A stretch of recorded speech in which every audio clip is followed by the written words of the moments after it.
Welcome to the first ever Familiar Ground. I'm Clemmie and I'm here with Martha Cowan, and this is her Familiar Ground.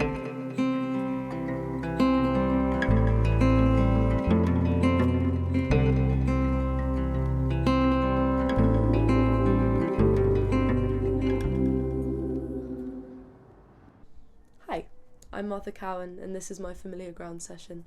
And this is an original song I wrote about nostalgia and loving your friends, and it's called Share All Your Dreams With Me.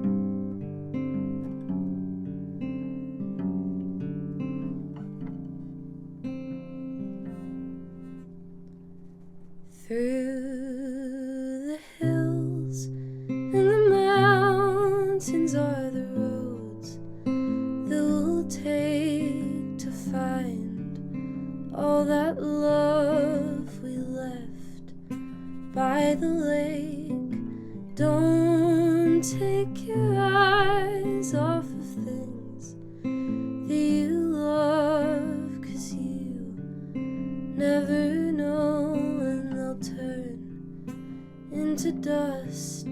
Share all your dreams with me and tell all the angels I sing you to sleep when I've had enough and my body is weak. I love my friends and my friends all love me, and I think that's all that I need.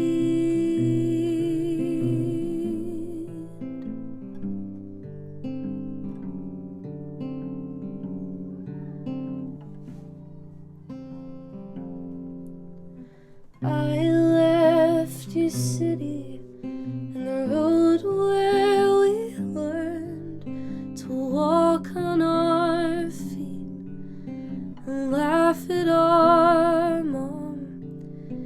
Your smile's like a charm that I keep by my side. I remember sometimes how you lived life with pride. Share all your dreams with me and tell all the angels I help you to sleep when I've had enough and my body is weak. I love my friends and my friends all love me, and I think that's all that I need.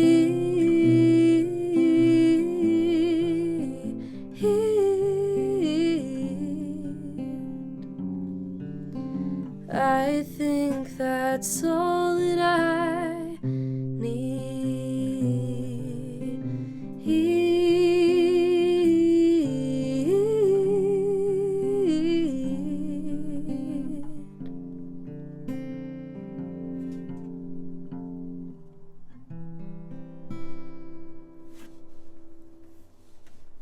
Why have you chosen this as your Familiar Ground? So this is my university bedroom, and I don't know what it is, but no matter where I go and no matter where I take my stuff, it always feels like home. So I've chosen this as my Familiar Ground because it's the most nostalgic to me and it's got all of my favourite things in it. Yeah, I mean, you've made it look like home. It's so nice, all the posters. It's all my favourite bands and yeah, all my friends are stuck around everywhere. It's very cool. I love it.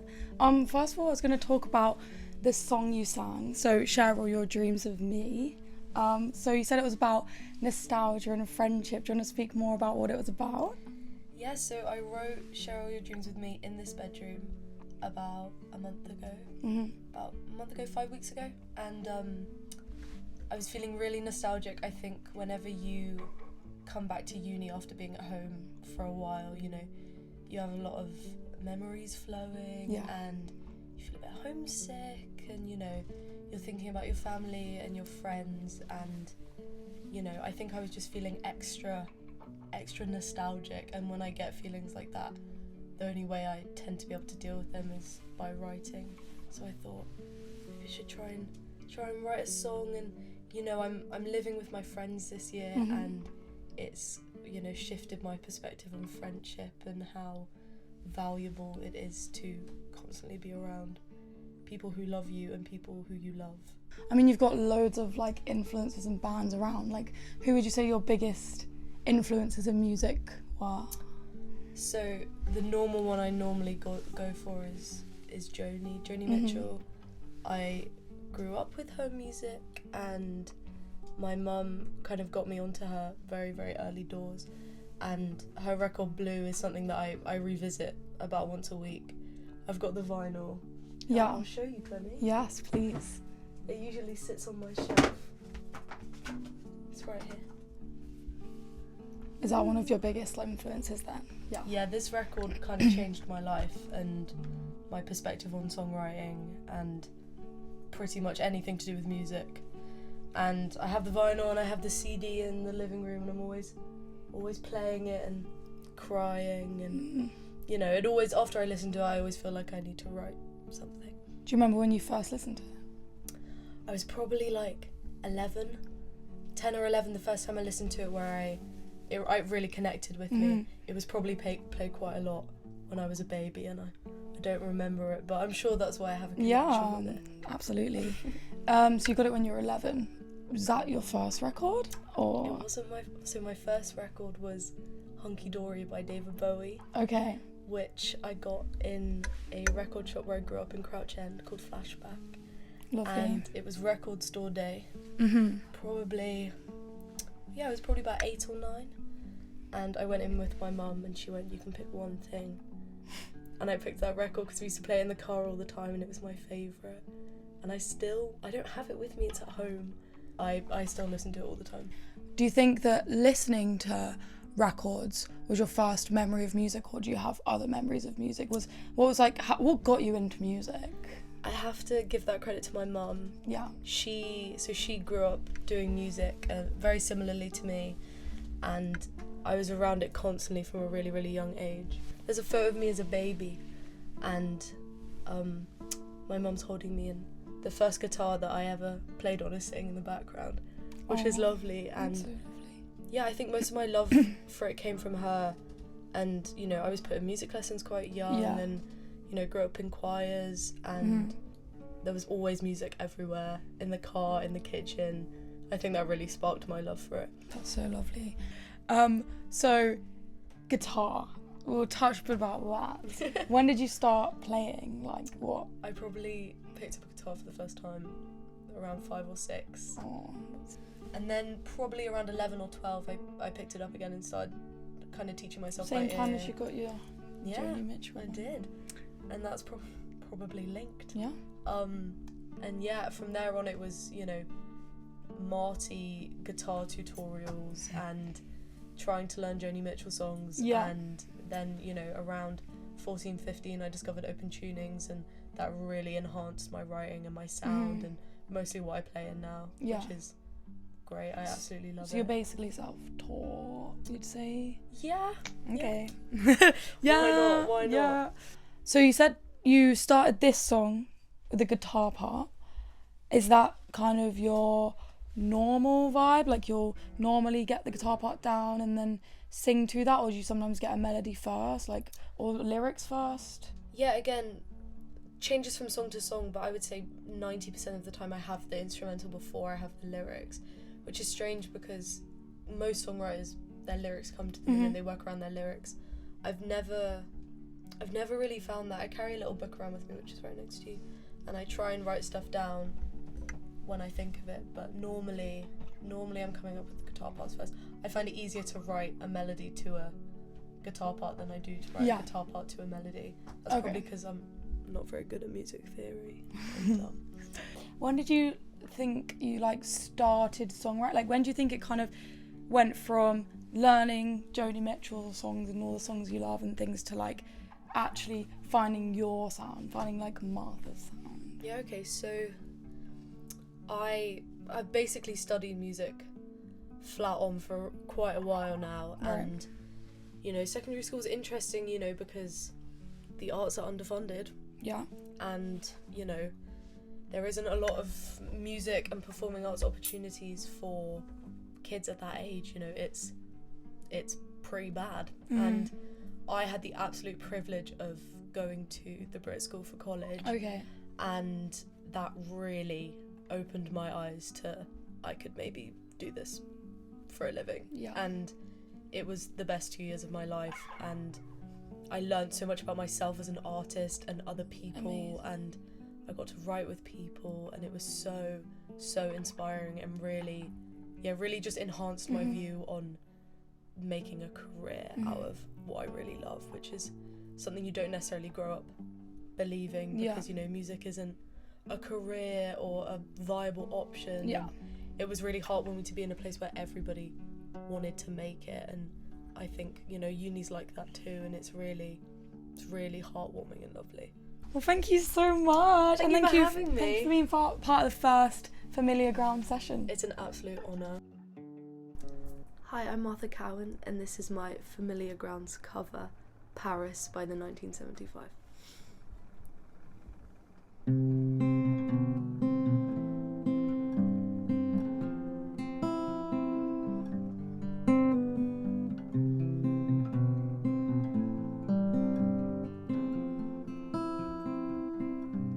She said hello. She was letting me know that we share friends in Soho.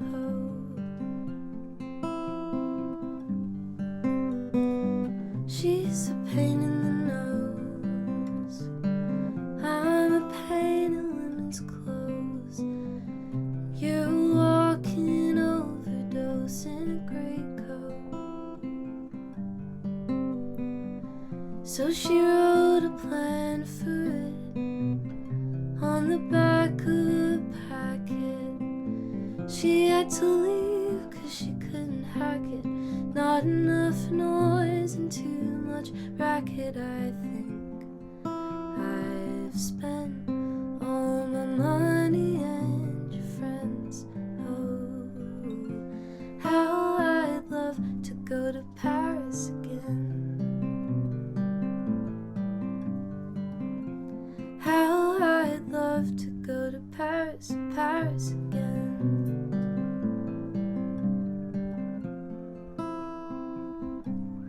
Mr. Serotonin Man, lend me a gram. You call yourself a friend. I've got 2 left feet and I'm starting to cheat on my girlfriend again. I caught her picking her nose as the crowd cheered for an overdose. And I don't suppose you know where this train goes. There was a party that she had to miss 'cause her friends kept cutting her wrists. Hyperpolitics, sexual trysts. Oh, I think my boyfriend's a nihilist. I said, hey kids, we're just the same. What a shame. Oh, how I'd love to go to Paris again. How I'd love to go to Paris and Paris again.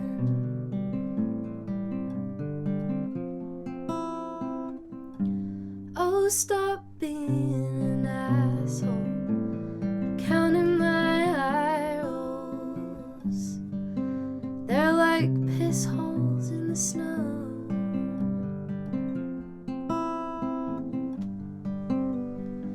Keeping a tab on my health. Man, you're putting me up on a shelf. Well, I believe you're seeing your face for myself. And then she pointed at the back of her dreams in a little posh magazine. I said, I'm done, babe, I'm out of the scene. But I was picking up from Bethnal Green. She said, I've been romanticizing heroin. Oh, how I'd love to go to Paris, Paris again. How I'd love to go to Paris, Paris again.